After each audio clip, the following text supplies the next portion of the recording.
Hindi lahat ng masarap ay tama. Piliin ang tama, piliin ang pamilya. Sa mundong puno ng tukso, kung saan ang maling bagay ay kadalasang nakabalot sa masarap na pakete, mahirap tumanggi. Minsan, kung ano pa ang bawal, siya pa ang matamis. Kung ano pa ang pansamantala, siya pa ang mas madaling piliin. Pero pagkatapos ng sarap, ano ang kapalit? Kadalasan guilt, minsan pagsisisi. At sa pinakamasakit na pagkakataon, pamilya ang nasisira. Hindi lahat ng masarap ay tama. Ang sarap ay dumaraan. Ang tama, pangmatagalan.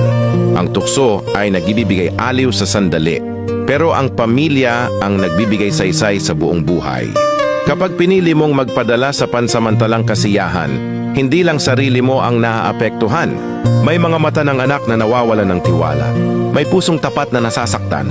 May tahanang unti-unting nadudurog. Kaya bago ka gumawa ng desisyon, tanungin mo ang sarili mo, worth it ba ang ilang minutong sarap kapalit ng pagkakawasak ng tahanan?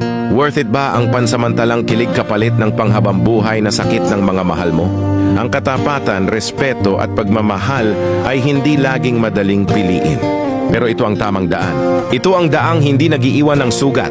Ito ang daang inuuwian ng mga tunay na lalaki, tunay na babae, ng mga taong pinipili ang pamilya bago ang sarili.